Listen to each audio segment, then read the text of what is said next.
무리를 걸으신 예수, 마가복음 말씀 무리를 걸으신 예수라는 제목을 가지고 하나님 말씀 증거하도록 하겠습니다. 오늘 우리가 써볼 본문은 오병이어 사건 이후에 예수의 네 번째 배 이야기를 담고 있어요. 5,000명을 먹이신 놀라운 이적을 행하신 주께서 이제 즉시 그들을 재촉하셔서 제자들이 이제 배를 타고 건너편 베스다로 가게 하시거든요. 우리 45절 46절 볼까요? 다 같이 읽겠습니다. 시작. 예수께서 즉시 제자들을 재촉하사 자기가 무리를 보내는 동안에 배 타고 앞서 건너편 베스다로 가게 하시고 무리를 작별하신 후에 기도하러 산으로 가시니라. 45절에 즉시 재촉하사라는 말에서 보듯이 주님 제자들을 따로 이렇게 배를 태워서 보내신 가운데 무언가 긴급함이 좀 묻어 나오는 느낌이죠. 그냥 서둘러서 그를 급하게 떠나보내려 하는 그런 뉘앙스가 있다는 것이죠. 그렇다면 왜 주께서는 제자들을 즉시 재촉하셨어요? 급하게 서둘러서 그들을 따로 그렇게 멀리 보내시는가? 아마도 이제 제자들이 그 자리를 떠나지 않기를 원했던 것 같아요. 제자들이 오병이어의 영광이 있었던 그 자리를 떠나기를 원치 않아요. 원래 지난 시간 세 번째 배 여행의 목적이 무엇이었죠? 지난 시간에 세 번째 배 여행의 목적이 무엇이었습니까?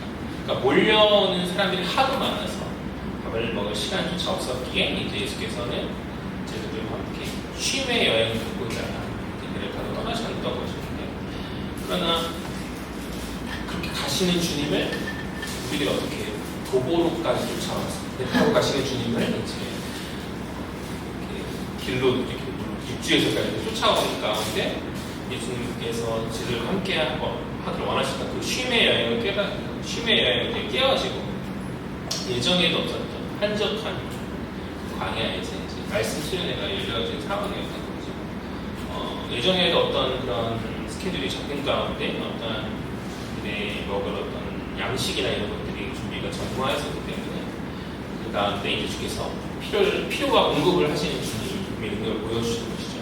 잘 아는 오병이어의 사건을 통해서 그것을 남자만 5,000명이가 되는 우리 사람들이 주님께서 주시는 놀라운 이적을 맛보면서 풍성함을 경험한 그런 자리를 이제 경험하게 되어졌는데, 그러니까 안 그래도 폭발적으로 어떤 그런 폭발적인 반응 가운데 주님을 쫓아가는 그런 사람들이 주님이 보여주시는 그 오병이어의 기적 앞에 뒤집어지거든요.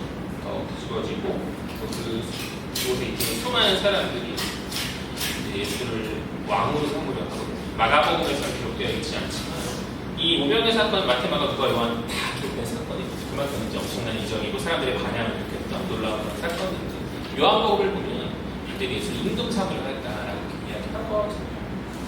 그러니까 이런 분위기에서 주님이 한마디 말씀하시면 5,000명이 되는 무리들이 이제 봉기할 수 있는 거죠. 들고 일어나서 기득권자를 향한 어떠한 뭐랄까 복잡한 양 같은 그들이 올바르게 바로 이끌지부터 자기의 기득권 말씀께 그들 가운데 있으면서 그들이 어떤 부당함을 알리면서 이제 그들이 일어날 수 있는 그런 상황 가운데에서 제자들 역시 그런 어떤 집단적 분위기에 휩쓸린 가운데 사람들과 같은 그런 동일한 기대를 품었던 것이 아닐까.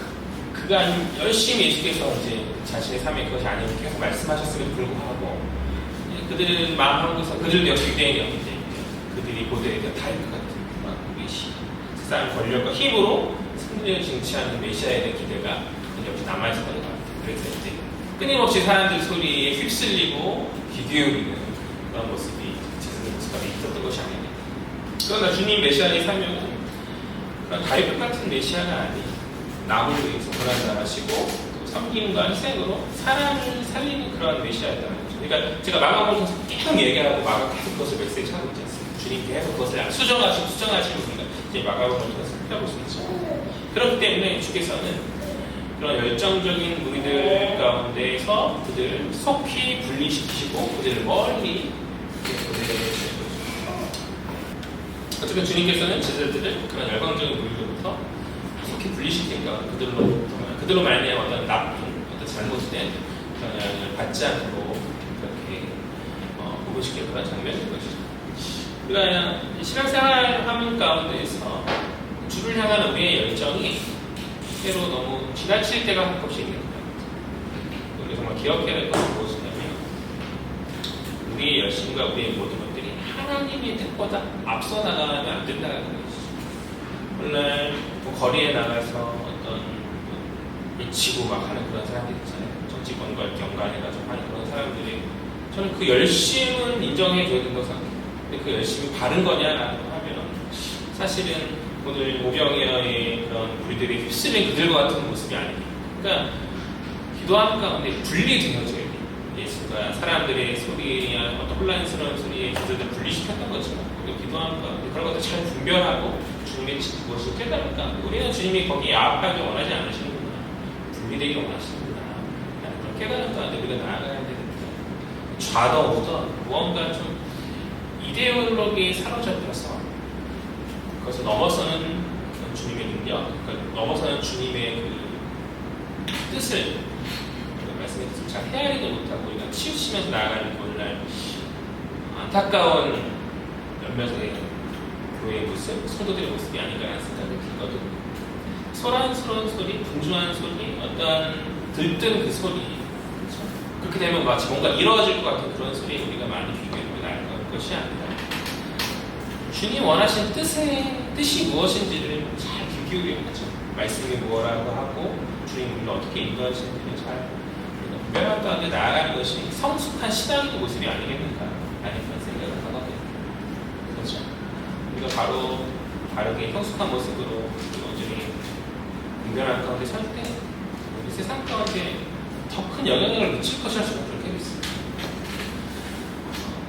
제자들의 큰 소란스러운 휩쓸린 그것에 어떤 힘과 능력 있는 것처럼 보이지만 그것에 있는 것이 아니라 주님이 자기의 몸을 찢으시고 십자가까지 돌아가신 그것의 섬김과 낮아짐에 엄청난 능력이 있음을 우리가 십자가를 달리신 그것의 능력이 있음을 우리가 고백하고 믿는 조도가 많이 기독교 안에 있습니다.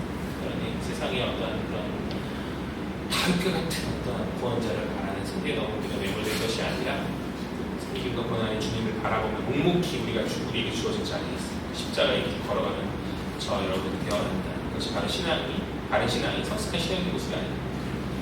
아무튼 제가 늘 이야기하는 그러니까 설교하니까 늘 이야기하는 한 가지 이제 시각이 있는데 그것은 뭐냐면 성경에서 무언가 반복되어지는 것을 보다 강조를 하는 것이 거기에 이제 포인트 히브리 사람들이 말하는 특징인데 한 가지 중요하다 싶으면 그걸 조금이라도 바꿔서 두 번 반복해서 말하는 많이 세 번, 네 번 이렇게 반복해서 말하는 게 히브리 사람들이 말하는 특징인 건데 성경에도 잘 드러나 있거든요. 그래서 성경에서 뭔가 이제 반복해서 이야기하면 그것을 한 번 더 주의 있게 살펴볼 필요가 있는 것이 나는 포인트가 있는 것입니다.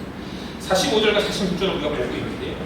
반복된 어떤 예수의 한 가지 행동을 우리는 발견할 수 있거든요. 45절에 했던 이야기를 46절에 또 한 번 반복하는 예수의 행동이 그것이 무엇이죠? 주님께서 모인 무리들을 어떻게 해요? 흩으시는 거죠. 흩으신다. 45절 보니까 자기가 무리를 여기서 자기는 주님이죠. 주님이 무리를 어떻게 해요? 보내는 동안에 이제 제자들을 보내신다 모르는 이야기입니다. 무리들을 흩으시는 동안에 제자들을 보내신다 이런 말이고 46절은 무리를 작별하신 그러니까 주님이 무리들과 이제 작별하신 그들 흩으심 가운데에서 이제 기도하러 산에 올라갔다 그렇게 이야기했잖아요.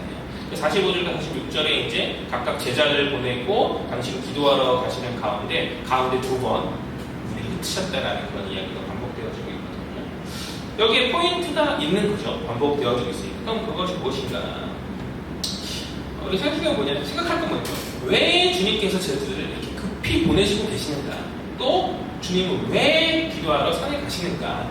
그거에 대한 해답을 저는 이 반복 이야기하겠다고 보거든요. 그것은 바로 모여진 무리들 때문이었다는 것이죠. 그래서 이제 마가가 이것을 강조하기 위해서 두 번 반복한 것이 아니에요. 먼저 그들이 주 앞에서 모여서 이제 주를 무엇 삼으려 했기 때문에 은금 삼으려 하기 때문에 왕 삼으려 하기 때문에 주님 제자들 그것을 주님이 원하시는 그 어떤 메시아의 그런 모습이 아니었기 때문에 제자들 급히 이제 사람들과 분리시켜 보내실 수밖에 없다는 것이죠.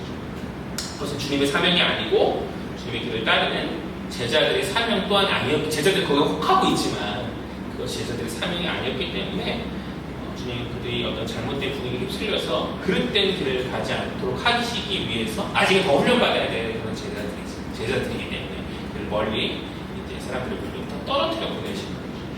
또한 그들의 그러한 집단적 흥분의 그런 분위기는 주님에게도 시험이자 또 그 사람들 자체가 주님의 기도 제목인 거죠.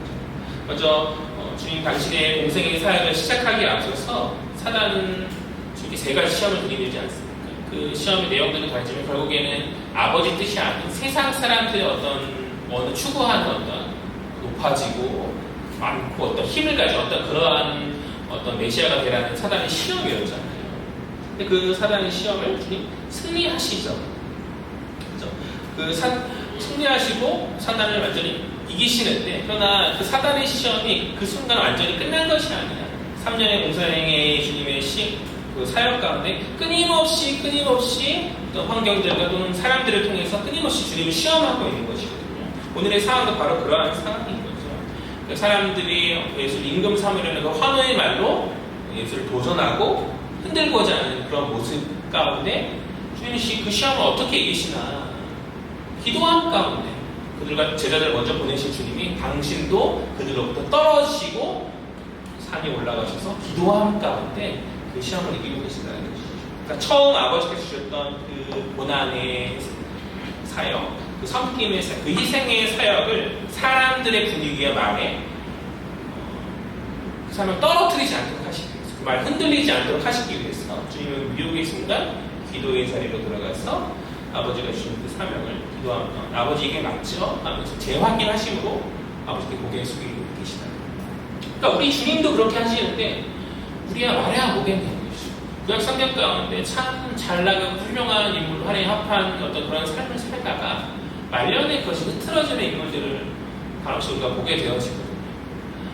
뿐만 아니라 오늘날 시대 안에서 여러 목적을 이루신 훌륭하고 존경받으실 어떤 목사님들이 잘 나가다가 말년에 좋지 못한 모습으로 불명예스럽게 은퇴를 한다든지 또 사람들이 지탄을 받는다든지 하는 것들을 종종 우리는 보게 되어지는 거예요. 왜 그러합니까? 그러니까 인생 자체가 시험인 거죠.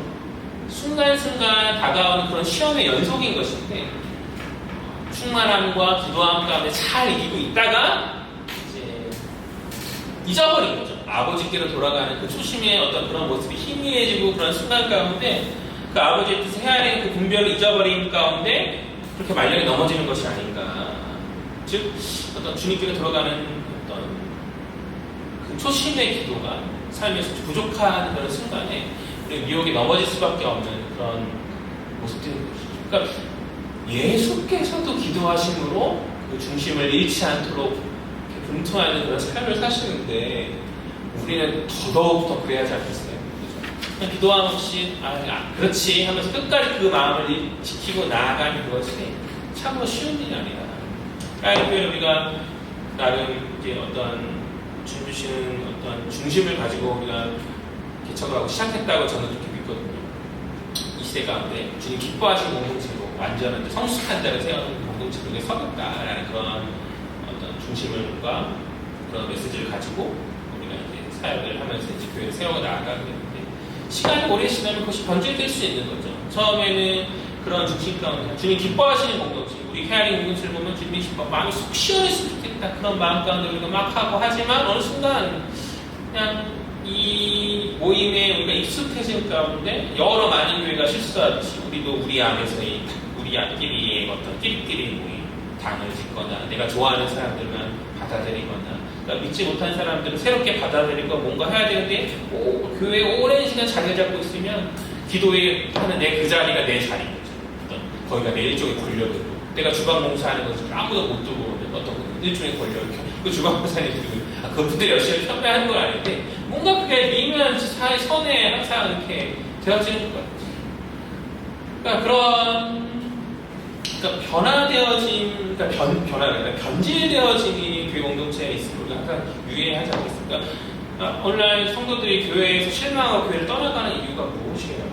바로 그러한 어떤 처음 모습과는 달라진, 모든 교회가 처음에 나의 이기심과 우리 교회 막 그렇게 교회 세우지 않았을 거 아니에요. 주님 기뻐하시는 공동체, 주님의 말씀이 살아있고 빨리 이런 엄청난 포부와 그런 계획 안에서 나아갔을 것인데 시간이 지난 가운데 점차 그것이 무뎌지고 변질되어서 사람들이 더 실망한 가운데 많이 떠나고 교회를 숟가락질하고 있는 그런 것이 아닌가라는 생각을 하거든요. 그럼 어떻게 해야 되나? 어떻게 해야 되나? 주님이 알려주시잖아요. 기도하는 거죠. 어떤 교회가 막 개인적으로 그런 거 별로 좋아하지 않아요.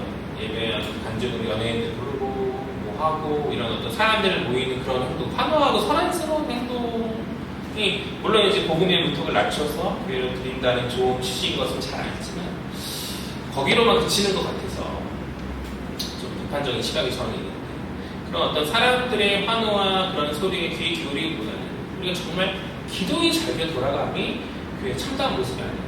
우리가 처음 품었던 그 마음의 중심 회복함이 정말 교회가 가져야 될 바른 모습이 아닌가라는 생각을 좀 하거든요.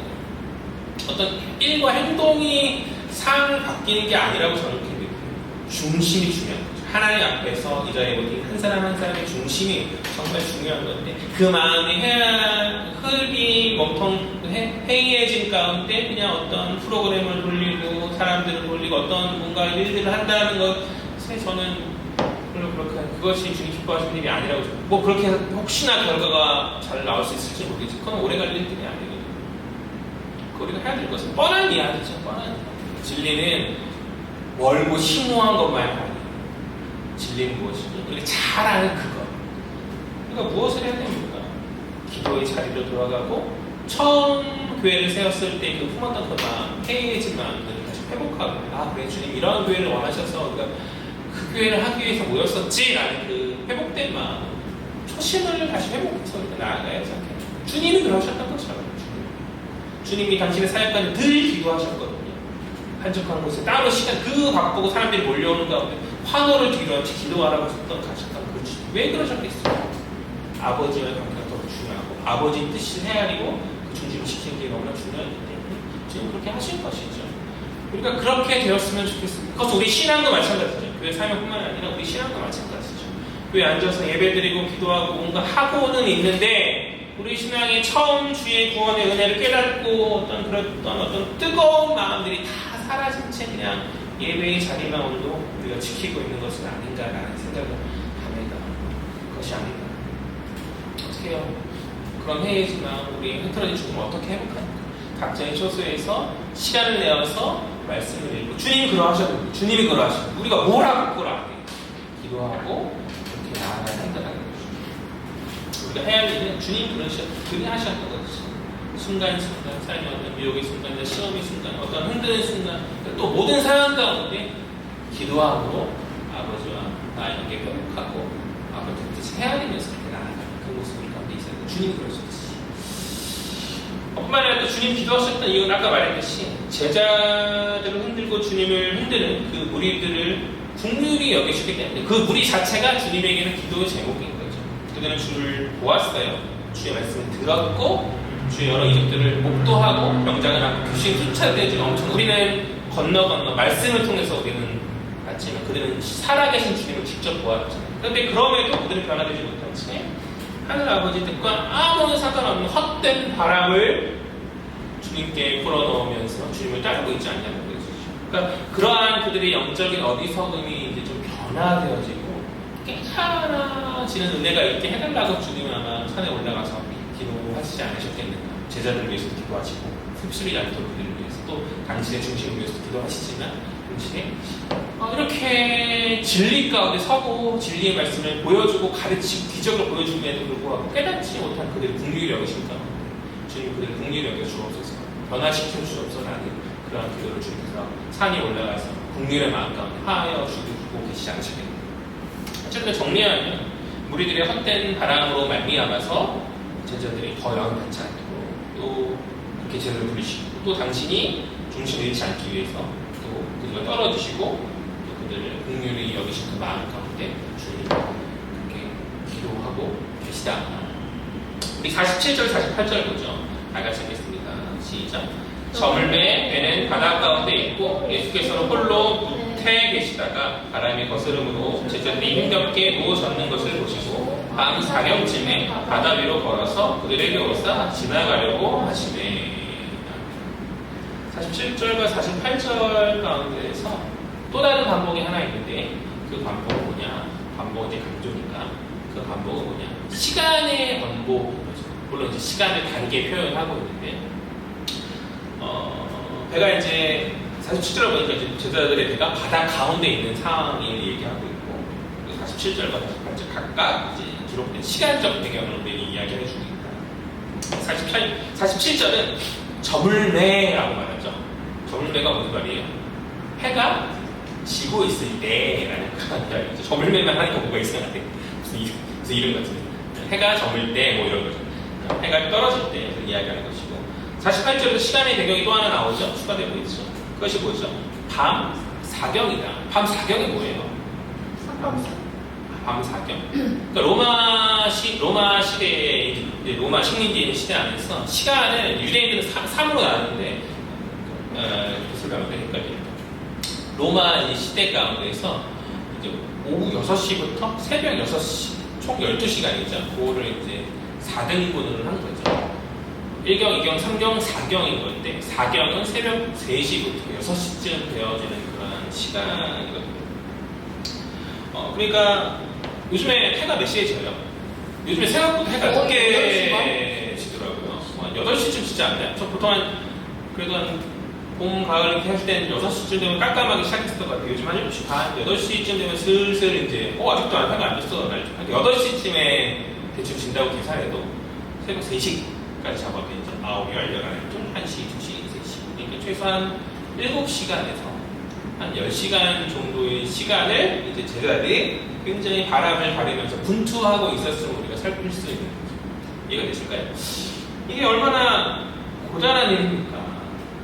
예수께서 이제 먼저 보내시고 이제 잘 이미 도착하게 남을 그런 시간에 그들은 목적지에 도착하지 못한 채 바다 강가 어미에만 이제 갈릴리 호수지만 갈릴리 바다라고 표현하는 성경에서는 바다 한가운데에서 이제 바람에 휩쓸리면서 여기저기 흔들리고 있는 그런 모습입니다. 그들이 예수 만나기 전에 그들의 직업이 뭐였죠? 많은 직업들이 있지만 그들의 많은 수가 그들의 상당수가 어부지라던 뱃사람이었다는 것이죠. 그 때문에 나름 그들은 뱃일에 프로고 갈릴리는 그들의 삶의 터전이었어요. 그런데 그렇게 그들이 날리고 빈다 할지라도 저항할 수 없는 거센 파도 앞에 그 바람 앞에서는 한계는 아주 연약한 인간일 뿐임을 이제 우리는 이 모습을 통해서 살펴볼 수 있는 것이죠. 오랜 시간 동안 6시간, 7시간, 10시간 이렇게 막 풍랑에 휩쓸리면서 어떻게 가지 못한 휩쓸린 그런 것이죠. 그렇다면 이들이 맞닥뜨린 거센 바람이 우리에게도 적용을 하죠. 우리 인생에는 없는가라는 거죠. 우리 역시 인생의 여정 가운데 수많은 세파들을 경험하고 할 수 없음, 바다 중심에서 그 목적지에 도달해야 되는데 할 수 없음을 경험하지 않냐는 것이. 그러니까 우리 중에는 무엇입니까? 제자들처럼 내가 잘하는 그 일로 어떻게든 이 상황을 뚫어보려고 몸부림치는 것이죠. 여러 방법들을 찾아보고 검토하고 노력하고 그러나 그럼에도 상황이 극복되지 못한 채 바닷 가운데 애만 쓰고 있는 형국 같은 제자들과 같은 그 모습이 꼭 우리의 모습이 아닌가라는 생각을 말씀 묵상한 가운데 그냥 들게 되었거든요. 저는 뭐 이렇게 말하자면 나름의 인생 가운데 굴곡이 있었지만 그래도 성도님들이 당하시는 세상 안에 당하시는 고난보다는 뭐 제가 얼마나 고난 당했나 제 뭐 젊은 나이에 고난을 당했습니다. 얘기를 가끔 간증이나 이런 얘기들을 가끔 들어볼 때 정말 어렵고 힘든 가운데에서 살아가시는 성도님들 그러니까 열심히 부단하고 노력하고 땀 흘리며 나아가지만 그 삶이 해결되지 않고 뭔가 공급되지 않은 경험하는 그런 많은 성도들의 모습이 오늘 이 제자들의 모습이 아닌가 하는 생각을 저는 좀 하게 되었습니다. 그럼 어떻게 해야 되지? 어떻게 해야 합니까? 그러니까 우리가 주목해야 될 것은 뭐냐면 우리의 고단함을 보시는 주님인 거죠. 48절을 보니까 주님 제자들이 힘겹게 노젓는 것을 어떻게 해요? 보셨다라고 마가는 기록하고 있어요. 그러니까 산에서 기도하고 계신 주님이죠. 멀리 떨어진 무태 계시다. 우리 47절은 무태 계시다. 산 위에서 한번 기도하신 그 가운데 어떻게 보셨는지는 모르겠지만 보신 거죠. 어떻게 보셨겠어요? 신적 능력을 가진 전지하신 주님께서 기도하는 가운데 그들을 보신 것이겠죠.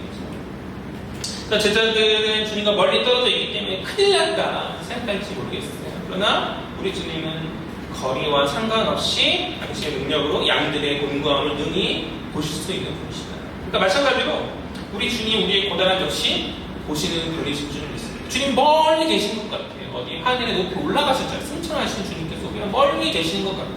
그러나 주님 그 하늘 위에서 무엇을 하고 계세요? 우리를 외면하고 알아서 잘 살아봐라 이렇게 하고 계신 것이 아니라 아버지 보좌 우편에 앉아서 우리를 위해 기도하고 계시죠. 기도하시죠. 당신의 양들의 곤고함을 위해서 기도하시고 그들을 바라보신 가운데 나아가는 분이 바로 우리 주님이신 것이죠. 주님에 대해서 말하는 이 복음서는 그거 알고 깨달으라고 기록된 성경이거든요.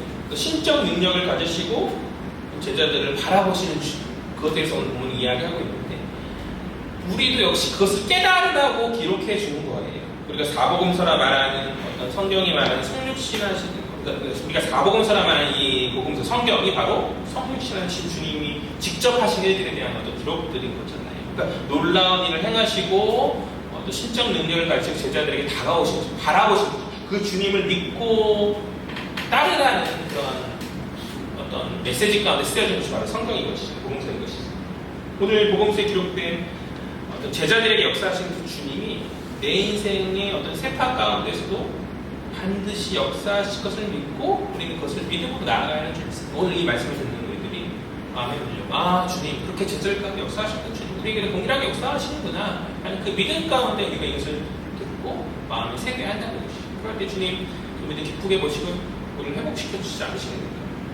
한 가지 의문이 있어요. 왜 주님께서 오랜 시간 동안 아까 제가 최소한 7시간 정도 됐을 거라고 예상했잖아요. 7시간, 10시간 그렇게 오랜 시간 동안 그들을 바다 위에 내버려 두시는가라는 거겠죠. 산에 있으니까 내려오고 막 하다 보니까 이렇게 10시간 걸렸었나? 7시간, 10시간 걸리셨을까? 그럴 것 같지는 않아요. 그러니까 무리를 걸었다는, 오늘 무리를 걸어오시잖아요. 장소에 어떤 구애를 받지 않고 오시는, 원하시면 능히 슉 하고 나타나실 수 있는 게 주님 아니시겠어요. 그것 때문이라기보다는 즉시 돕지 않은 당시에 뜻이 있다고 저는 그렇게 믿거든요. 그러니까 항상 우리가 이러한 어떤 제자들과 비슷한 상황 가운데 이런 생각들을 하게 되는 거죠. 왜 주님은 우리 인생의 세팍 가운데 고단하고 어려워하는 우리들을 직접 도우시지 않으시는가? 내가 나름 신앙생활도 하고 기도하고 나아가는데 왜 우리 기도가 즉각 응답되어지지 않는가라는 그런 의문이 들 때가 종종 있다는 거죠. 제자들의 어떤 그 모습 같은. 그럴 때 성경은 뭐라 이야기합니까? 사실 우리가 좀 식상한 대답일 수 있어요. 이미 너무나 그걸 잘 알고 있는 대답이어서. 성경은 뭐라 이야기하죠? 왜 즉시 역사하지 않으시죠? 성경은 뭐라 이야기합니까?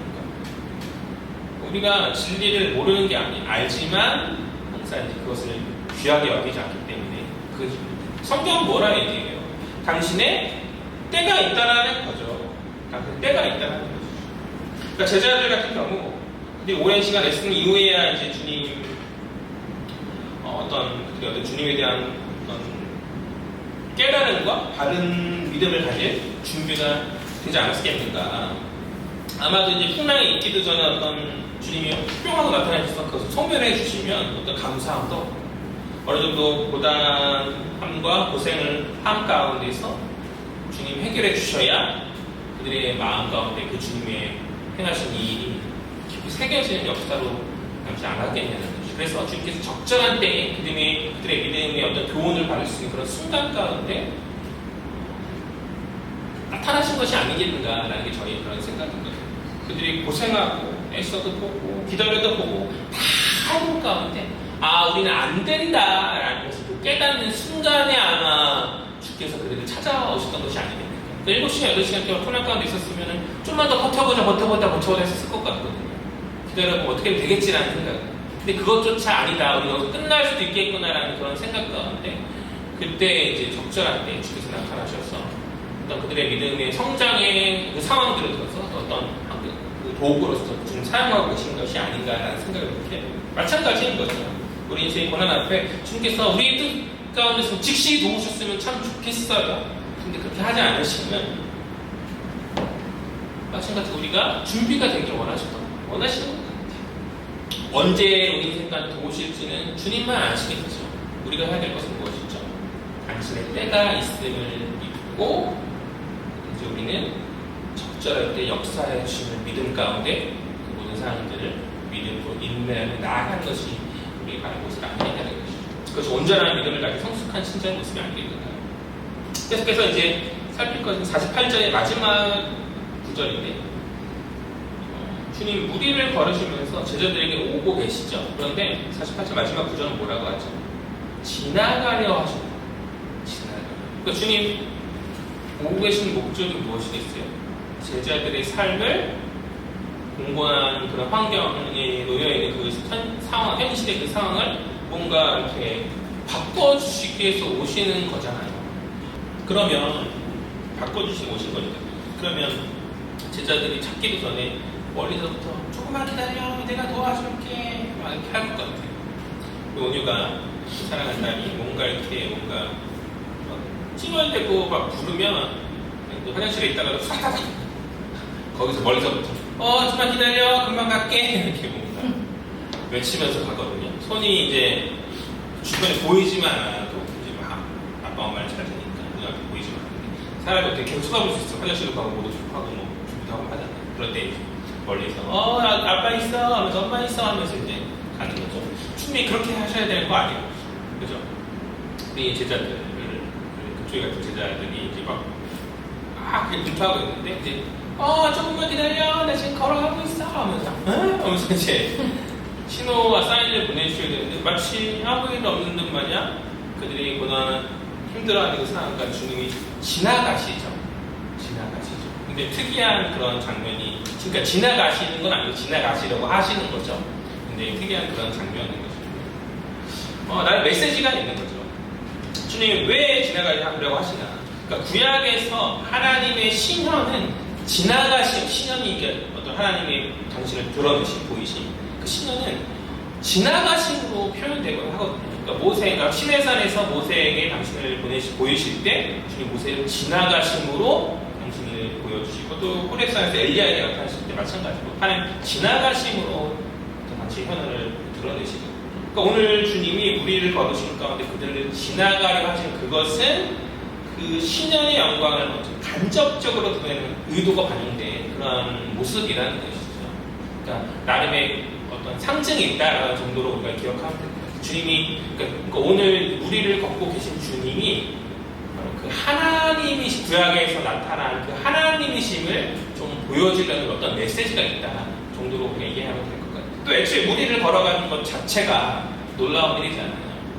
구약의 세계관 안에서 물은 바다와 물은 혼돈의 세력을 상징하는데 혼돈의 물을 완전히 제압하셔서 그 물을 걸으신 거죠. 혼돈의 물이 삼키지 못하잖아요.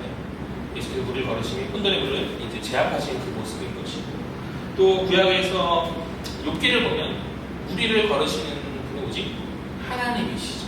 그 이사야의 말씀을 보고 여러 구약의 성경들 가운데서 무리를 걸으시는 존재는 하나님이며 우리가 살필 수 있는 겁니다. 즉 앞서 살폈던 것처럼 산에서 어떤 심적인 전지하심으로 제자들을 바라보시는 그 주님 그리고 또 지나가신다는 표현을 통해서 또 혼돈의 물을 제압하심으로 하나님만 걸을 수 있다는 그 구약의 어떤 무리를 걸으신 그런 하나님의 모습들을 예수가 보여주심으로 말미암아서 그것들이 총체적으로 말하고 싶은 것이 무엇인가? 예수가 누구인가?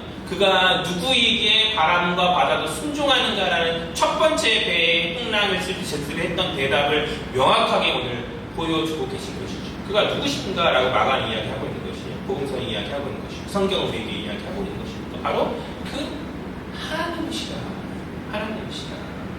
그러니까 교회를 오래 다녔음에도 기독론에 대해서 이해가 부족한 시절을 많이 보게 되죠. 기독론이 무엇이죠? 기독론이 무엇입니까? 예수의 정체성에 대한 어떤 교회의 고백을 정리해 놓은 교리를 이제 기독론이라고 하는 것이죠. 삼위일체 못지않은 신비이자 우리가 오해하지 않고 기독교 신자들이 반드시 바르게 알아야 할 중요한 그런 진리인 것인데 이것을 오해하고 잘못 알면 이단이 되거나 혹은 기독교인이 아니게 됩니다. 그래서 반드시 것을 알고, 그래서 우리가 이제 학습세대 교육을 하거나 제가 기본 교육을 할 때 반드시 이것에 대해서 짚고 넘어가고 이야기하는데요. 우리 주님 어떠한 분이시죠? 완전한 신성을 가진 분이시자 동시에 완전한 인성을 가지신 그런 주님이시죠. 완전한 신성과 완전한 인성과 어떻게 공존할 수 있는가라는 질문은 사실 쓸데없는 질문이에요.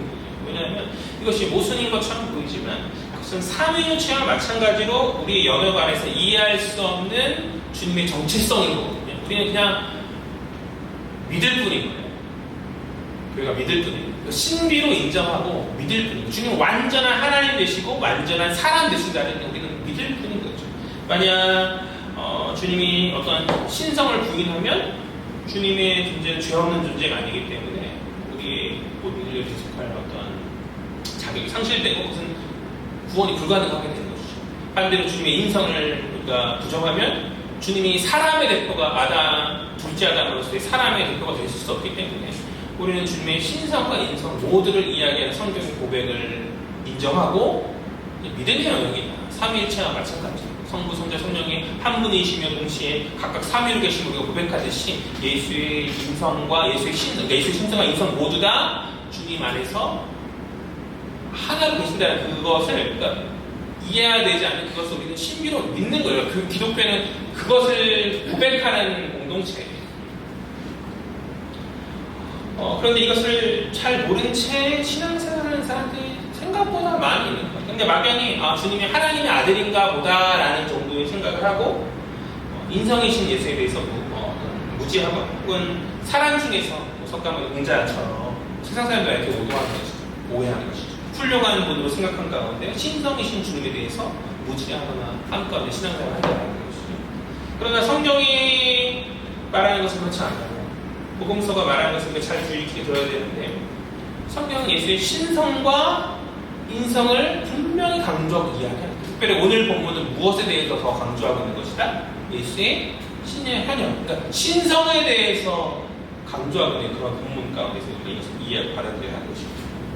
그러니까 주가보이시 이적 자체뿐만 아니라 여러 어떤 오늘 무리를 벌이고 이적뿐만 아니라 여러 이미지와 상징들을 다 포함해서 말하는 그런 메시지를 주는 거죠. 주님이 누구신가?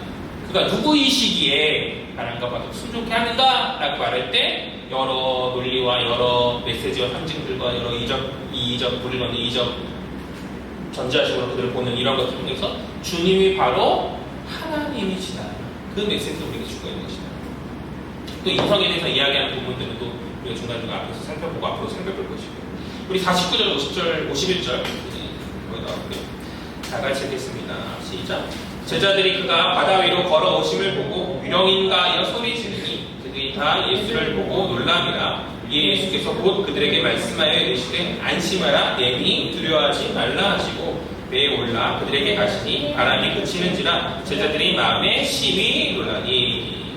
49절을 보니까 무리를 걸으시는 주님을 발견했어요. 지나가시려는 그 주님이 이제 주님이 이제 발견하는 그런 상황인데 그들이 주님을 뭐하라 착각합니까?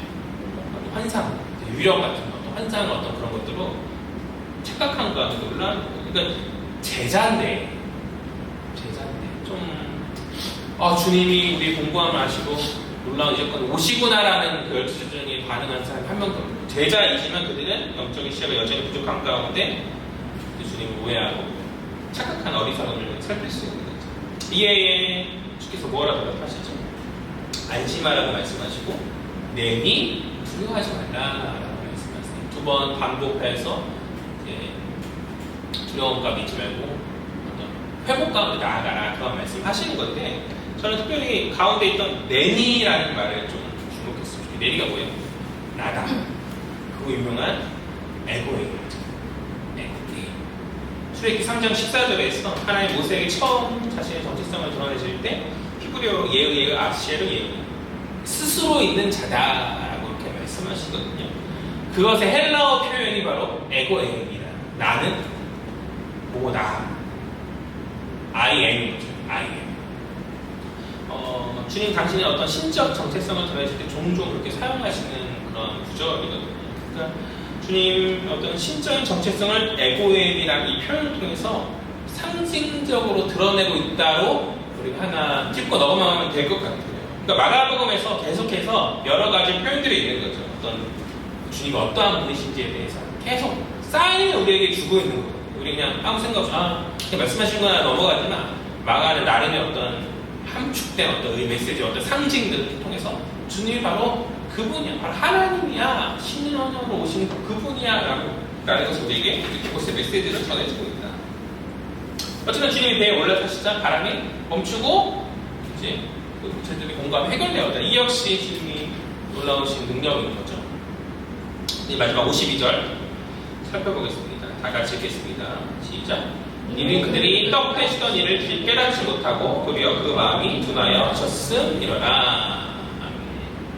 마지막 52절은 왜 제자들이죠. 왜 영적으로 둔감한 가운데 주님을 착각했는지, 주님의 정체성을 바로 보지 못하고 신적 능력을 하나님이심을 깨닫고 고개 숙인 가운데 나아간 제자가 없는 거잖아요. 지금 놀라운 오병이어를 보았고 또 이전에 주님 이미 그들을 풍랑가운데 건지셨던 감자탈 때 그것을 보았잖아요. 그 주님이 오늘도 우리에게 역사하시는구나 고백하지 못했던 그런 상황인데 왜 그렇지 못했는지에 대한 어떤 원인을 이야기해 주고 있는 것이거든요. 52절은 그것이 무엇인가? 그것은 떡 떼시던 일을 깨닫지 못해서다라고 마가는 이야기하고 있어요. 떡 떼시던 일이 무엇이죠? 앞전에 있었던 그 사건, 오병이어의 사건을 이야기하는 것이죠. 오병이어 사건의 참된 의미가 무엇입니까? 겉보기엔 화려했지만 하나님의 사람을 죽이는 세상의 그 왕 헤롯과는 다르게 주님은 길이 든 양들을 먹이고 돌보시는 선한 목자가 되신다는 것이죠. 그들의 어떤 갈급함과 필요를 채워줄 수 있는 풍성한 구약에서 예언된 구약에 보여주고 있는 그 하나님 바로 주님이심을 이제 돌보시는 주님이심을 오병이어 사건이 이렇게 보여주고 있는 것인데 그렇다면 제자들이 이 오병이어와 관련해서 무엇을 이해하지 못했기 때문에 오늘 그들이 착각했다라고 이야기하는 거예요. 그러니까 선한 목자 되신 주님이 지켜주시고 보호하시기 위해서 바다 위를 걸어서 바다를 뚫고 그들에게 오셨건만 정말 어려운 그 순간, 그 고단함의 순간 그 주를 유령으로 착각하고 그 모습, 그러니까 그 주님에 대한 인식이 바로 없었다라는 거죠. 그러니까 정말 믿음이 그 안에서 정말 강하게 있고 정말 주님에 대한 어떤 확신이 있었으면 그렇게 오시는 주님을 주님 바로 그분이시구나 확신한 가운데 바로 발견했을 것인데 그런 확신이 없음이 드러내진 거죠. 그들이 어떤 어리석은 어떤 그런 착각하는 그 모습들을 당하고 있어요. 그러니까 교회의 수많은 설교를 가운데서 목회자는 믿음을 이야기합니다. 성도들이 믿음 가운데 이렇게 나아가야 됩니다. 삶의 모든 고단한 가운데 좀 신뢰하며 나아가야 합니다. 하고 이야기하는데 그런데 정말 결정적인 순간, 믿음을 보여야 될 그 결정적인 순간에 걱정과 근심에 쌓여서 주를 보지 못하는 것이죠. 오늘날 시대 안에서 성도들. 그러니까 제자들처럼 그러니까 주님을 바로 깨닫고 나를 돌보시고 먹이시는 그 주님, 선한 목자 되신 주님을 깨닫지, 그러니까 주님이라는 존재에 대해서 알고 우리가 신앙이라는 생활을 하기는 해요. 그리고 머리로는 주님 나를 도우신다고 그렇게 말하지만 그 결정적인 순간 선한 목자 되신 그 주님이 나를 먹이신다는 그 사실을 딱 인정하고 그 순간 깨달은 가운데 나아가는 힘이 많이 부족한 것 같아요. 제자들 얼마나 많은 이적들을 보았어요. 바로 직전에 오병에 먹이시는 그 주님, 선한 주님이 선하신 목자 되신 주님이 사람들을 먹이시는 것을 보았음에도 불구하고 그들의 어려운 순간, 그들의 위기의 순간에 그 주님을 깨닫지 못하더라. 나를 도우시는 선한 목자 되신 주님을 깨닫지 못하더라. 그러니 위령 아니야? 라는 헛된 말을 하는 것이죠. 우리 인생 안에서 정작 주님의 도우심이 있다 할지라도 이게 무슨 일이지? 난 운이 좋은데? 라는 정도의 이야기를 한다는 것이죠. 내가 알지 못하게 주님 섭리하신 가운데 친자들을 도우시고 역사하시는데 내가 진짜 운이 좋아 사람 이거 때를 잘 만나가지고 이런 얘기를 한다는 거예요.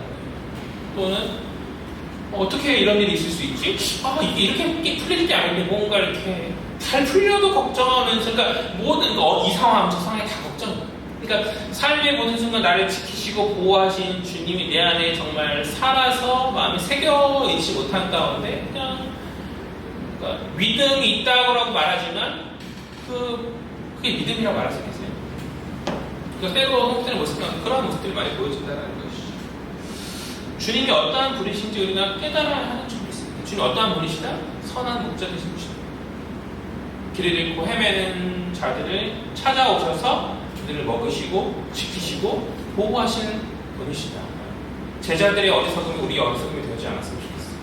우리 인생의 세파의 순간들 가운데 주님이시다 라고 외칠 수 있는 저와 여러분 되었으면 좋겠어요. 우리를 도우신 그 주님을 바라보며 우리 주님이시다, 나의 목자 되신 분이시다, 나의 임금 되신 왕이신 분이시다, 내가 무슨 걱정이 있겠나, 내가 넉넉히 이기리라 라는 그런 고백을 외치며 나아가서 저와 여러분 되었습니다. 그가 누구시기에 유령 아니야?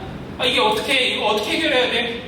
주님이 멀리 아무것도 안 해주시는 이런 불평 불만이 아니라 주님 나와 함께 하시고 날 보시고 내게 찾아오시고 내 삶에 간섭하여 예배하시고 준비하시고 믿음으로 확신할 가운데 당신의 때를 기다리며 주님 오신 그때 역사하신 그때 바로 주님이시다. 내게 두려워하지 말라 라는 그 안심하라는 그 말씀할 때 위안을 받고 평안을 얻으면서 탐대하고 나아갈 수 있는 자들이 성숙한 신앙의 모습 아니겠습니까? 그러나 우리 하나님 모든 지체들이 가지기를 주의 간절히 소망합니다. 말씀을 정리하죠. 첫 번째, 주님은 제자들을 시험과 미혹으로부터 지키기 위해서 따로 보내셨죠.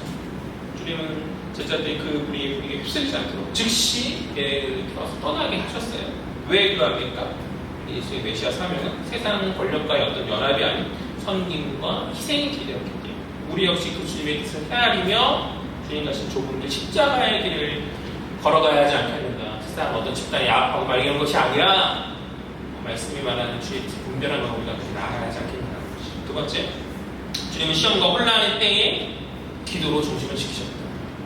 우리 주님도 미혹의 순간마다 기도로 돌아가서 아버지 뜻을 확인하셨는데 우리가 뭘 하고 우리 역시 세파와 믿음의 어떤 시험의 순간순간 우리 역시 주님처럼 기도로 돌아가서 아버지 뜻을 분별하면서 그렇게 바른 중심으로 모든 미혹과 상황을 이겨내며 나아가야지 않겠는가. 세 번째, 주님 우리의 고난을 보고 계시면서 가장 적절할 때 오신 분이시다. 외면하는 주님이 아니신 줄 믿습니다. 오늘 복음부터한 제자들을 상이 다 보고 계셨습니다. 그러니까 즉각적인 어떤 해결보다 그들의 믿음이 준비될 때 개입하신 것 마찬가지로 우리 인생 가운데서도 그렇게 주님 역사하실 것을 믿고 지금 주의 때를 기다려요. 모든 고난과 어려움의 순간 가운데 당신이 어떻게 역사하실지 기대하는 가운데 인내할 수 있는 것을 받는 성도들 모습입니다. 네 번째, 주님은 신성을 가신 하나님이시다. 우리를 걸어가시고 또 지나가시면 필요하는데 또 에보에임이라는 어떤 여러 그리고 이제 바람과 바다를 잠잠케 하신 그런 모습들을 통해서 주님의 이 행동 자체가 구약의 어떤 신념을 떠오르게 하는 그런 모습입니다. 그러니까 마가는 예수의 정체성이 무엇인지에 대해서 우리에게 계속해서 이야기하여 주고 있는데 예수는 바로 하나님이시다. 바로 참 하나님이시다. 라는 이야기를 우리에게 해주고 있는 거죠. 이 마가의 메시지를 우리가 마음에 잘 새긴 가운데 먼저 예수를 믿고 신뢰하면서 그렇게 나아가는 거거든요. 마지막 다섯 번째, 주님을 바로 알지 못하면 주님의 역사도 오해하게 된다는 거죠. 제자들이 예수를 뭐라 착각합니까? 유령이라고 착각하였듯이 오병이의 사건의 진정한 의미, 선한 목자의 돌봄을 깨닫지 못했기 때문에 착각한 것이거든요. 그러니까 우리도 나름의 신앙의 지식들이 있지만 실제 삶의 어떤 위기를 가운데 주님을 오해하거나 또 무시하거나 은연중에 뭔가 무의식 중에 그렇게 할 수 있다는 것이죠. 그러니까 주님을 온전히 깨닫고 주님의 정체성을 깊이 깨닫고 위기 속에서도 선한 목자 되신 주님을 마음에 새기며 믿음으로 나아가야 된다. 사랑하는 여러분, 주님은 우리가 보지도 못하는 순간에 우리를 보고 계시고 우리가 이해하지 못한 시간에도 가장 선한 뜻으로 일하고 계시는 줄 믿습니다. 제자들 집중해서 떠나게 하시고 홀로 기도의 자리에 나아가셨던 주님은 마침내 바람과 파도를 잠잠케 하신 신적인 권능을 우리들 가운데 보셨습니다. 마찬가지로 때로 우리의 삶에 이해되지 않는 어떤 기다림과 고난의 시간들이 많이 있지만 그 속에서도 주님은 우리를 잊지 않으시고 가장 필요한 때 가장 선한 방법으로 우리에게 다가오시는 분이신 줄 믿습니다. 주님은 우리의 선한 목자이시며 우리의 인생의 어떤 혼돈을 잠잠케 하실 수 있는 참 하나님이시다. 그 믿음을 우리가 묵상하며 두려워하지 않을 가운데 시험의 바닥 가운데서 주님을 믿음으로 바라보며 온전한 회복할 수, 나아갈 수 있는 해안이 모든 체도 되어지기를 주의 이름으로 간절히 소망합니다.